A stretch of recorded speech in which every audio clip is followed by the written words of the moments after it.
Bonsoir tout le monde, j'espère que vous allez bien.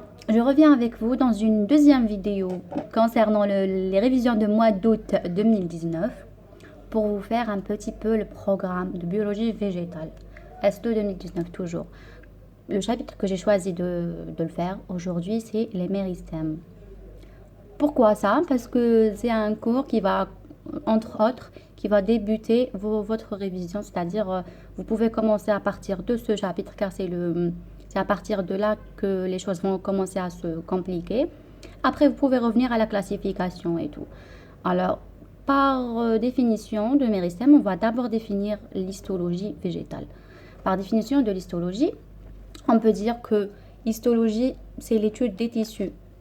Un tissu, c'est un assemblage de cellules qui présentent la même origine, même forme, même structure et aussi, surtout, la même fonction, c'est-à-dire le rôle physiologique ou bien الوظيفة الفيزيولوجية نتاع النبتة. Et là, quand vous voyez un petit exemple, ce sont des cellules organisées en tissu. Ce sont des cellules végétales marquées par les chloroplastes الصانعات الخضراء اللي هما راهم فيهم la couleur verte تاع اليخضور. La chlorophylle هي اليخضور. C'est des notions اللي لازم تعرفوهم parce que شفتوهم في الثانوية في الليسي et tout. Donc essayez de rechercher dans votre stockage interne. Les différents types de tissus végétaux, on va distinguer 6. On a les méristèmes primaires et secondaires, les tissus de revêtement primaires et secondaires, les parenchymes, tissus de soutien, tissus conducteurs primaires et secondaires, ainsi que les tissus sécréteurs. En tout cas, vous allez vous limiter à quelques-uns, car en deuxième semestre 2019, il a aussi été retiré du programme quelques chapitres. Alors les méristèmes, la cellule méristématique ou bien les cellules méristématiques sont à l'origine de tous les autres tissus de la plante. Ce sont l'origine, le masdar تاع les autres cellules de la plante. Étymologie du grec ancien méristos veut dire diviser. Maintenant, ce sont des cellules divisées ou bien tout simplement capables de se diviser. Les méristèmes, ce sont des tissus végétaux indifférenciés, donc embryonnaires. Indifférenciés, genre elles sont primitifs, بدائية. Et donc embryonnaires, on a le développement embryonnaire à la plante. Là, on n'est pas en embryo, on est à l'histologie végétale. Donc, qu'est-ce qu'ils font? Ils vont assurer la production de nouvelles autres cellules suite à leur forte activité division, c'est-à-dire des divisions de mitose, des divisions successives de mitose. On distingue deux types de méristèmes. On va noter les primaires et les secondaires. Donc, primaires qui vont faire quoi? Les méristèmes primaires, ils vont assurer la croissance en longueur qui permettent l'allongement des tiges et des racines et leur ramification. D'autre part, figurent les méristèmes secondaires. Ces derniers, qu'est-ce qu'ils font? Ils vont assurer la croissance en largeur ou bien en épaisseur qui permet une augmentation en diamètre. La tige et la racine. Donc les primaires, ils ont la croissance en longueur. La plante تروح تكبر بالطول ولا من الجهة الأخرى تاع les racines. Et donc la croissance en épaisseur, c'est l'élargissement. تكبر تزيد في la taille. Les méristèmes primaires et secondaires se distinguent l'un de l'autre par la localisation, par le caractère cytologique et par la formation des tissus et organes. كل وحدة عندها la localisation تاعها. كل وحدة عندها caractère cytologique, c'est-à-dire le type cellulaire et la configuration cellulaire, اسمها في la cellule واش كاين. وكل وحدة عندها la formation تاع les organes تاعها. Les méristèmes primaires. Donc, les méristèmes primaires sont les premiers à se mettre en place. À noter, primaires, ce sont les premiers à se mettre en place. Ils forment tous les tissus primaires de la plante. Donc, la plante qui تكون صغيرة كامل, c'est les méristèmes primaires هما اللي حيديروا لها la croissance تاعها. Comme noté dans ce petit schéma, donc, on a la localisation des méristèmes. Comme les méristèmes au niveau de la tige, ou des méristèmes apicaux qui poussent à l'intérieur des bourgeons. et on a les méristèmes radiculaires ou bien des racines.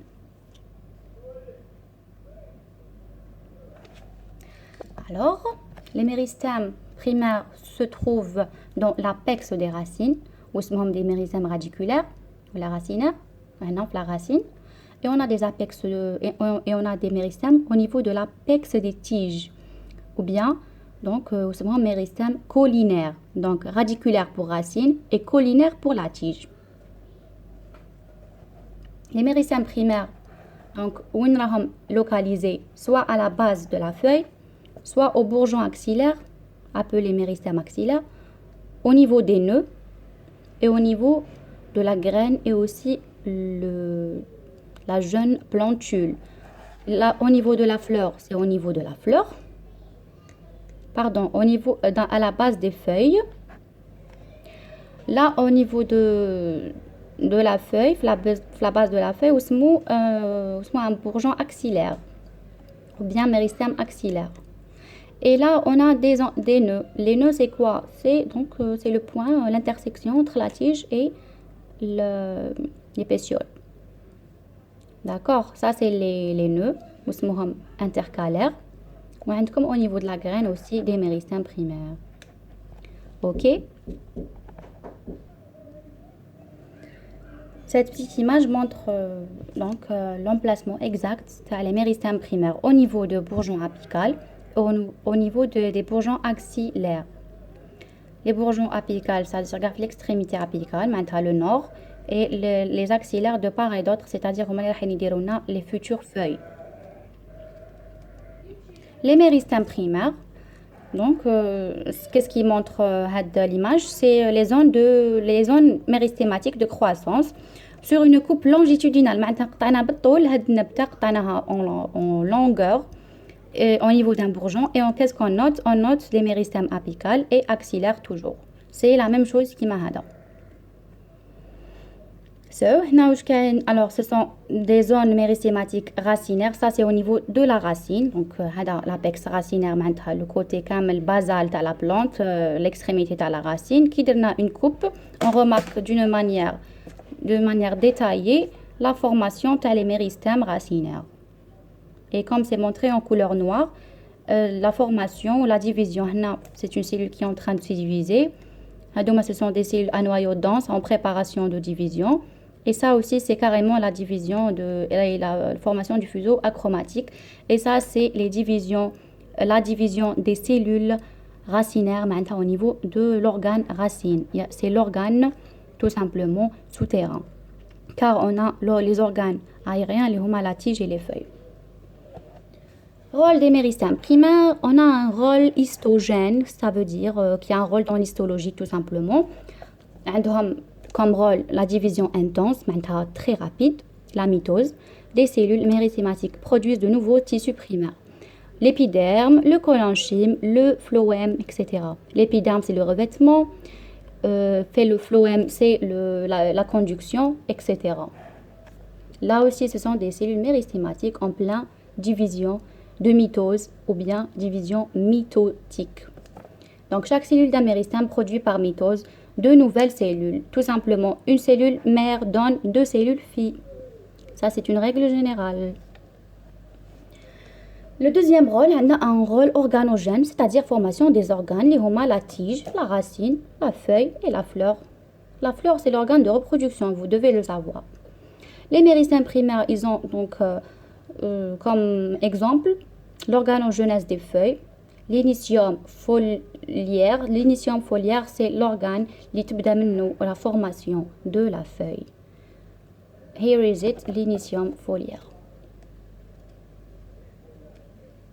Voilà la formation de l'organe, la feuille. L'initium se soulève grâce à des divisions sous-épidermiques du méristème primaire. Vous devez tout seulement savoir ça, l'initium foliaire. Il va initier la division sous-épidermique de le méristème primaire. De quoi? Des feuilles.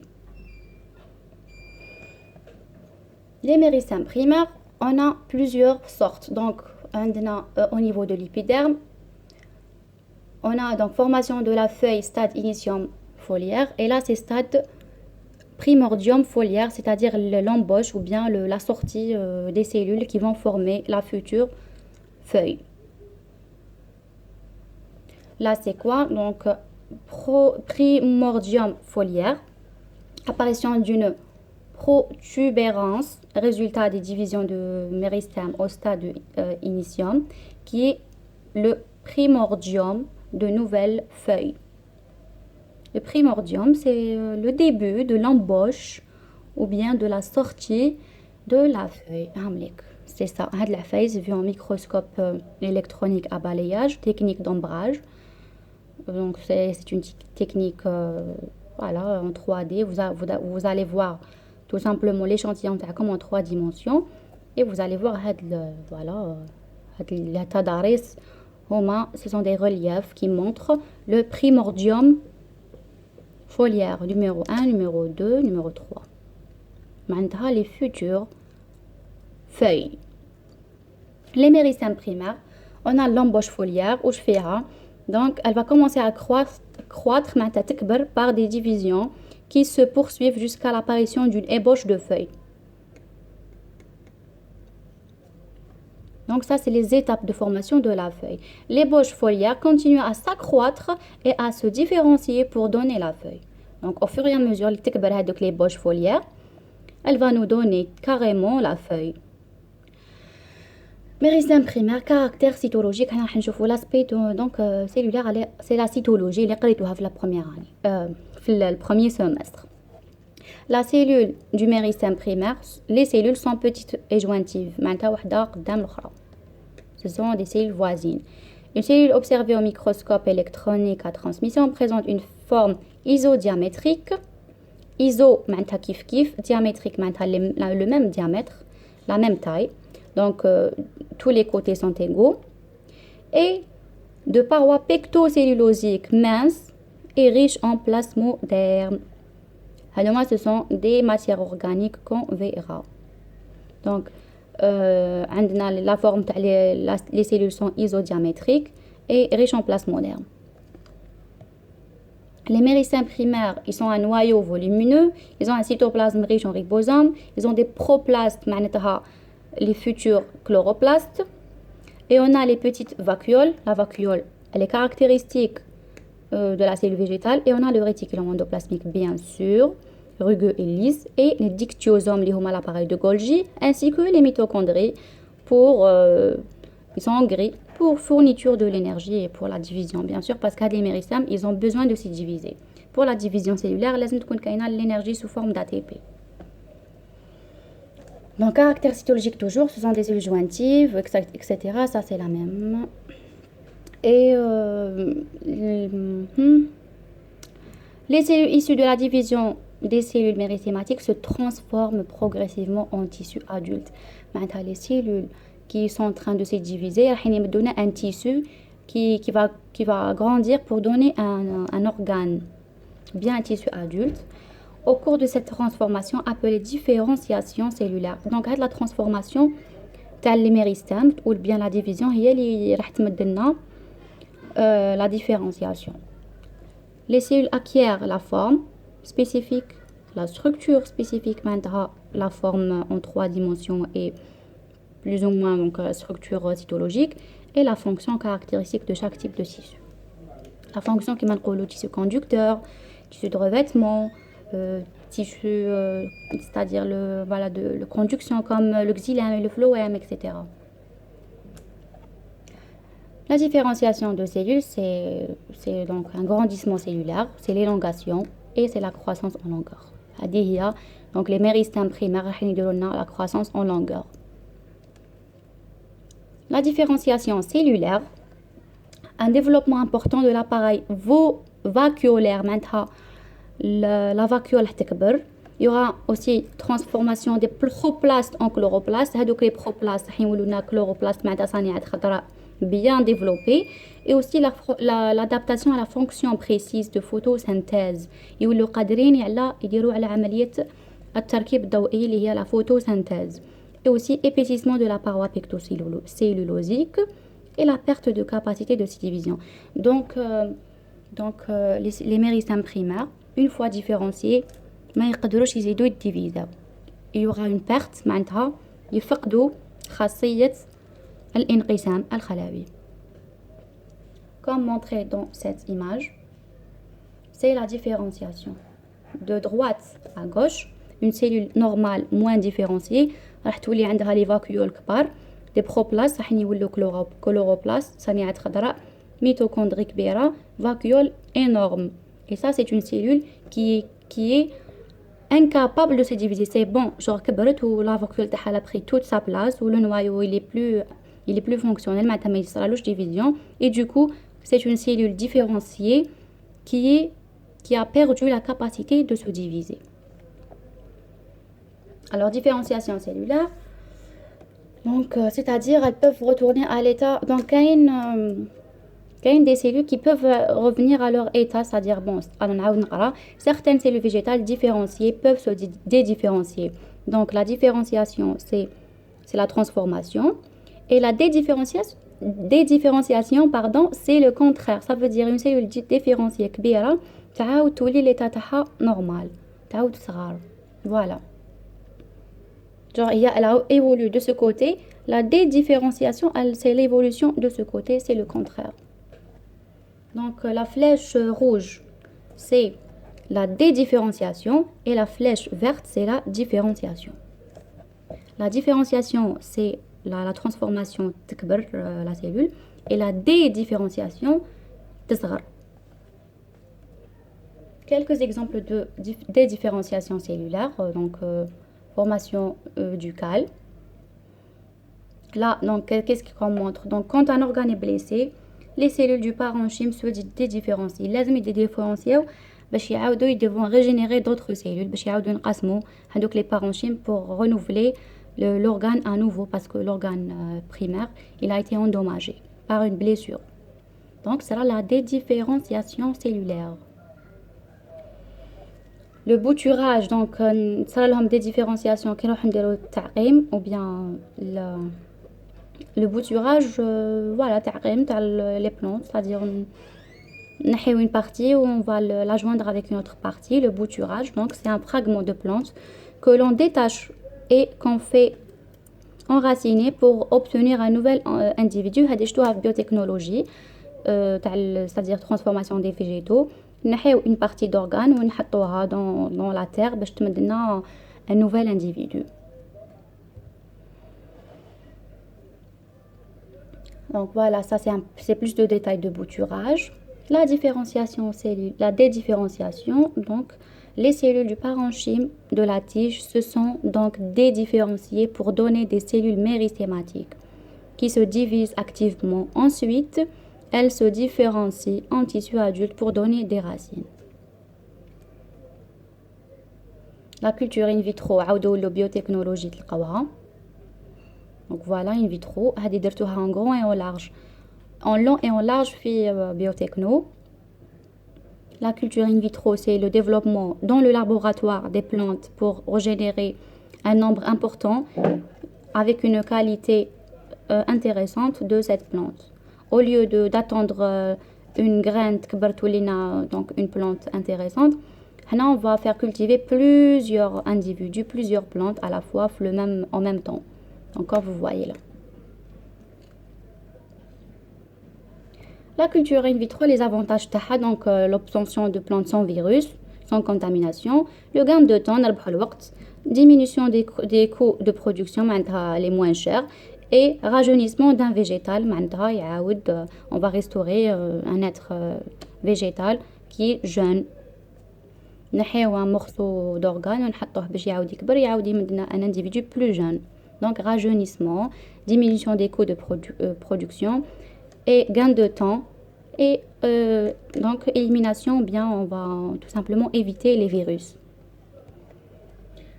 Conduction, alors les tissus conducteurs primaires, ça va être dans la prochaine vidéo Inch'Allah. J'espère que cela vous a apporté un petit peu de notions sur les méristèmes. Inch'Allah قدرتوا بهاد la vidéo تعرفوا بلي الكور هذا ماشي كامل صعيب. Je vous dis à bientôt. Inch'Allah إلا عجبتكم la vidéo, n'hésitez pas à me faire des j'aime et des commentaires positifs, et aussi surtout de partager cette vidéo Comme ça va m'encourager davantage pour vous faire plus de vidéos d'explications avant septembre, Inch'Allah. Donc, ça va être comme et bonnes vacances aussi. Bye bye.